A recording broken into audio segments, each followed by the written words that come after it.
Hello again mga mommies and daddies, tsaka po sa mga nanonood po sa channel ni Santi. At si Santi ayos mabay sa amin nandun. At mainit ngayon dito sa UK dahil summer. At samahan nyo kami, punta tayo ng B&Q. At may mga bibilin tayong mga gamit. Tsaka may papakita rin pala kami sa inyo ni Mami na major achievement namin dalawa ni Mami at ni Santi na rin. Yan, kaya samahan nyo muna kayo, mamili tayo. Then pakita namin sa inyo yung sinasabi namin ni Mami.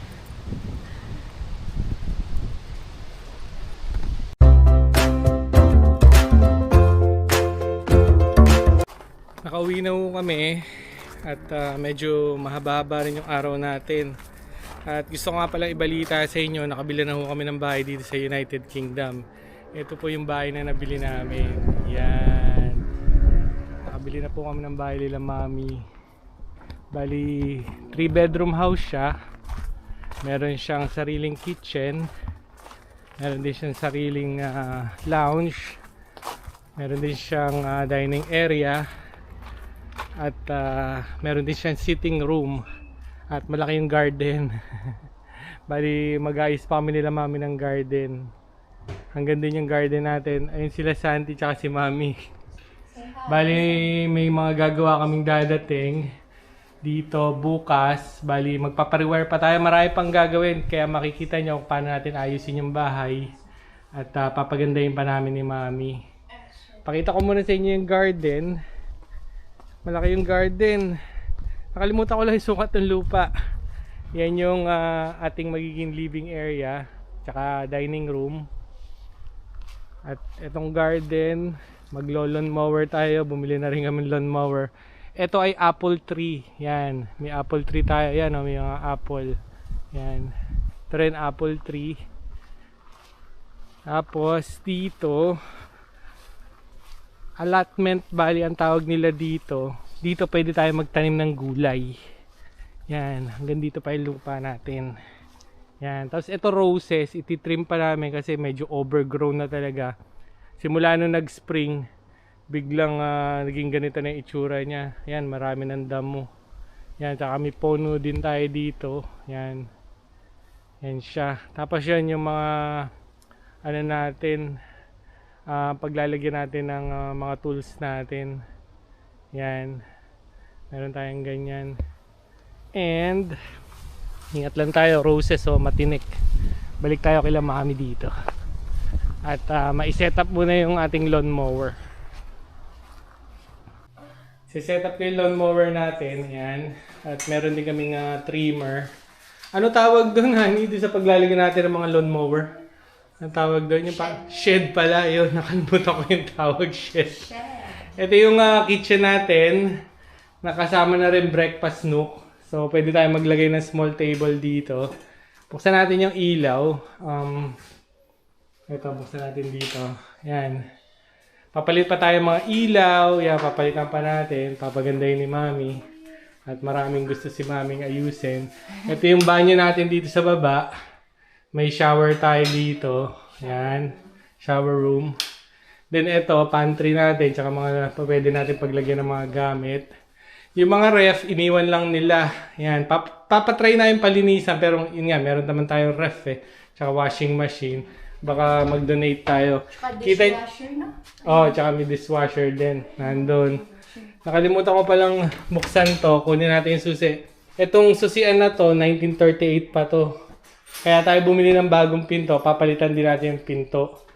Actually, pwede pa yung pinto natin. Kaso, yun na nga. Nag-off out na lang kami yung palitan namin nila Mami. Kaya pakita mo yung susi, oh. Galing, oh. Vintage pa. Yan, ito yung hallway. Yan yung hallway natin. May fire alarm tayo doon na nag-chirp na kasi kailangan natin ng palitan ng battery. Ito bali yung sitting room. Yan. Meron tayong pupuntang gagawa para i-replaster yung wall para mas makinis, tapos pipinturahan. Tapos ito ulit, yung pinto natin, papalitan ulit nila to. Yung door jamb, ito pa rin yung door jamb na gagamitin. Yung mga pintuan lang ang papalitan. Pero kung gusto namin nag-opt out kami nga i-restore yung pinto, actually pwede pa talaga siya. Pero sabi nga ni Mami, palitan na lang din natin yung pinto. Yan, kita niyo yung mga door knobs niya. Oh. Tsaka yung door locks niya. Yan. Yan siya. Yan. Dito sa UK, kita yung mga pipes kasi yan yung mga boiler. Diyan yung dumadaan yung mga heating niya. Tsaka yan, may mga radiator tayo pagdating ng taglamig ulit. Yung radiator, papalit pa din kami ng radiator, pero later on na yan, pwede nang huli natin palitan yun. Punta muna tayo dito sa ating lounge or living area. So ito yung living area natin. Originally, dito lalagay yung living area, yung sofa, yung TV, yung gano'n. Kaso, sabi namin ni Mami, dito na lang natin ilalagay yung dining. Dito bali yung dining. Itong pinto na to, papalitan natin to. Bali magiging sliding door siya para hindi siya nakakasagabal pagka binubuksan natin. So magiging sliding door to. Yan. Bali ito na yung magiging sala natin dito, which is the dining area. Meron din tayo dito ng chimenea. Yan. Bali ang chimney na yata nitong bahay na to, dahil 1930s house siya, parang tatlo. Ito, bali papatayin na natin itong chimney na to. Tapos ito kasi vintage tiles daw to, kaya hindi lang namin papabago. Bala kasi namin patanggal namin, tapos papalitan din namin. Pababago sana namin. Sabi namin, para at least ma-keep yung character ng house, hindi lang natin tatanggalin. Bali yun na lang din. Lilinisin na lang natin. Tapos yung mga walls, bali aayusin lahat dyan. Pati yung mga cracks na ganyan. I-reskim lang yung wall para matanggal yung mga cracks. Tapos overlooking tayo or looking outside tayo sa ating garden. Yan. Bali itong bush na to, baka tatawag din kaya ng hardinero para at least medyo overgrown na siya or pagtsatsagaan ko na paliitin yung para mga berries to. Yan. Bali ayusin din natin yan, lilinisin natin. Yan. So ito yung ating living room with dining room. Yan. Pakita ko lang sa inyo. Pwesto tayo dito para makita nyo yung laki. Yan, bali malaki naman siya. Kasyang-kasya tayo. Yan. Tapos yung flooring, papalitan natin kasi carpet. Bali magiging laminate flooring to. Yan. Tsaka yung mga fixtures, yung mga ilaw, papalitan din yan. At bukas darating yung Sparky. Ang tawag dito ay Sparky, yung magre-rewire o lalagay ng mga cables dito sa loob ng bahay natin. Yan, bali bubuksan ni Mami. Hindi ako marunong magbukas niyan. Yan, bubuksan ni Mami to para at least pumasok yung hangin. Kasi ngayon talaga, napakainit dito. At di ko alam kung paano buksan to. Siya pa lang ang nakapagbukas nito, tsaka si Santi. Yan, hinahanap ni Mami yung susi. Hula-hula lang din siya ng susi. Parang pabaliktad yata. Hindi ko lang sure paano. Pero nabuksan na yan, di ba? Kasi may iba set ng susi na nakalagay talaga to. Iniwan ko muna si Mami para mabuksan niya yung pinto. Kami radiator pa rin tayo dito para sa taglamig. Ito ay lalagyan namin ng mga sapatos. Ayusin din to. Yan. Bali pipinturan, ayusin. Yan. Yung tiles dito sa flooring, hindi na namin pababago to. Kasi ito yung vintage tiles talaga na kasama dito sa bahay. Kaya para at least ma-maintain pa rin natin yung parts ng dating bahay. Kaya hindi na lang natin to papalitan. Yung stairs natin, itong hagdan, maayos siya, matibay. Ito, tatanggalin tong carpet, papalitan din ng wood na flooring. At akyat tayo dito. Pag-akyat natin, banyo. Ito yung unang banyo nitong bahay na to. Yung iba kasi ng parts ng bahay na to, extension na lang eh. So, maliit lang yung banyo sa taas, pero i-keep namin yung bathtub. Bali, i-refurbish ulit to. Magiging bago tong banyo. Tapos, tatanggalin tong mga wallpaper. Tapos nga, i-replaster or re-reskim. Tapos, papalitan natin itong mga toilets. Tsaka, tatanggalin lang yan. Tsaka, yung ilaw, ilalagay natin dito sa gitna. Yan. Dito muna tayo sa room ni Santi. Ito yung magiging room ni Santi. Again, vintage pa yung mga pintuan niya. Yan. Maliit lang yung room ni Santi. Kung mapapansin nyo, may mga pipes na nakalabas. Yan. Bali tatakpan yan. May pupuntang karpentero, papatakpan. Tapos itong part na to, tatanggalin to. Yan. Ito kasi, chimney flue to eh. Alam ko ito yung chimney flue. Doon sa kabilang kwarto eh. Yan. Yan yung magiging kwarto ni Santi. Ang overlooking na siya sa garden natin. Yan. Bali dyan na yung garden natin. Yan. And then, punta tayo dito sa kabilang kwarto. So, yun yung first room, second room. Ito. Bali ito, magiging parang guest room. Tapos, parang closet na rin. Para meron tayong paglagyan ng mga gamit namin. At ito, meron tayong boiler din dito. Diyan nakalagay yung boiler. Tapos ito, meron tayong mga cabinet. Ito, kasama to dun sa bahay. Old style talaga na cabinet nila. Yan, bali lilinisin lang. Tapos pipinturahan lang natin ulit. Para makita pa rin natin yung old fixtures or yung heritage ng bahay. Tapos ito nga, yung dating pinto. Yan. Actually, maayos pa talaga siya. Yan, kaya lang, yun na, sabi ni Mami, palitan na lang namin ng iba pang pinto. Yan, tsaka yung old locks niya. Old doors and locks. Yan, ganun din to. Old na pinto. Ito, pinalitan na nila to eh. Itong handle na to. Ito yung iba na. Oh.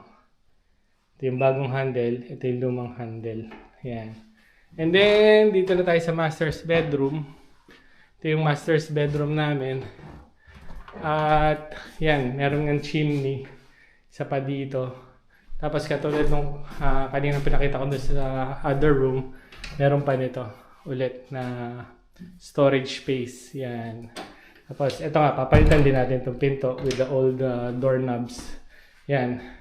At ito yung chimney. Yan yung lumang pinto ulit. At overlooking ulit tayo sa garden natin sa labas. Yan. Wala na yata akong nakalimutan ipakita sa inyo. Ito, ikikip natin tong ilaw na to. Papalitan lang yan nung magre-rewire o yung sparky. And then, ayusin lang yung kisame ulit para i-smoothen out. Tatanggalin to, may wallpaper to eh. Tatanggalin, may magpupunta mag-strip tapos ipa-plaster ulit. Tapos, sabi ni Mami, maglalagay daw dyan ng chandelier nakababa ng ganon dito sa papuntang hagdanan natin. So, yan o, yung wallpaper. Tatanggalin yan. Yan. So, yan yung kwarto natin. Napakita ko ba sa inyo isa pang chimney? Yung pa pala isang chimney. 1, 2, tsaka yung sa baba. 3 nga talaga yung chimney. Tapos, ayun yung chimney breast. Yan. Kaya yan, oh. May chimney breast siya.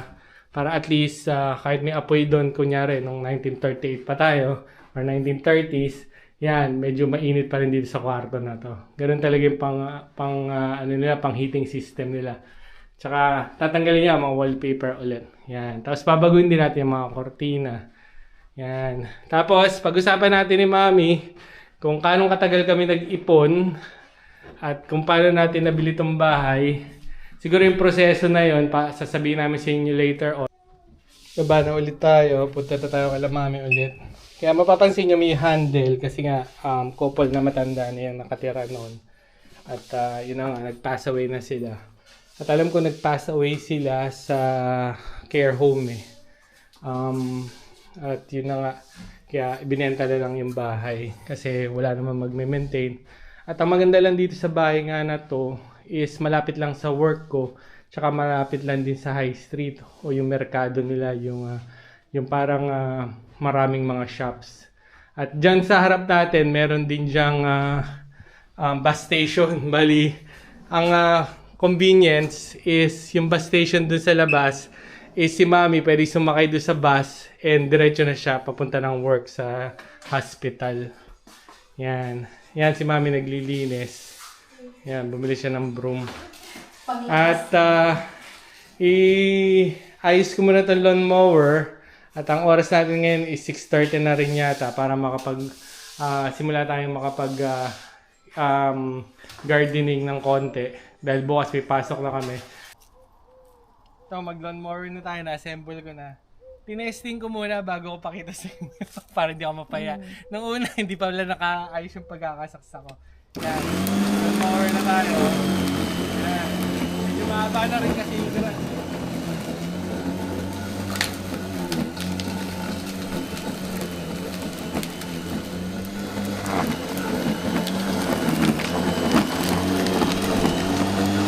Lang tayo yung kable. Baka mamaya masagasaan. Si Mami, ganun daw yung nagawa niya dati. Nasagasaan niya yung kable. Kala niya nag-short circuit. Yung pala, naputan niya na yung kable. Puta hindi siya na kuryente.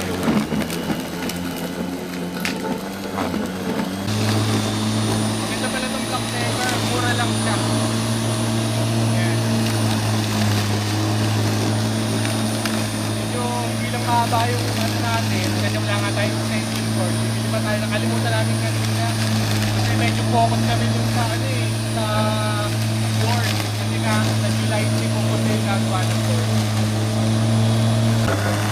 Galing na si Mami, marunong na.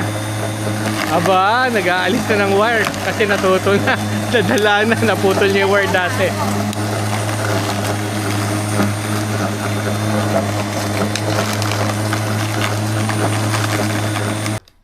Boo. Cheese. Cheese. Boo. Boo. Bee. Boo. Boo. Boo. Bee. No. We.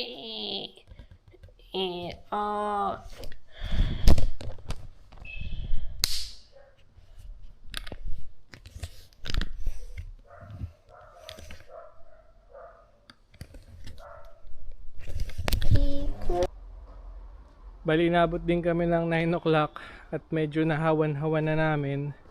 Ayun yung grass na natanggal natin dito sa lawn at ilalagay natin sa green bin. At ito yung mga pinagkabasan din namin nito. Bali, ginamit ko rin pala yung hedge trimmer. Hindi ko lang napakita sa inyo, next time na lang.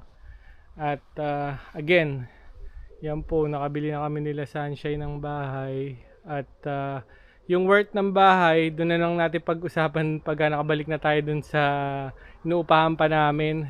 Kasi medyo magagabi na, may pasok pa rin si Santi. At ayun, nag-aaya na silang umuwi.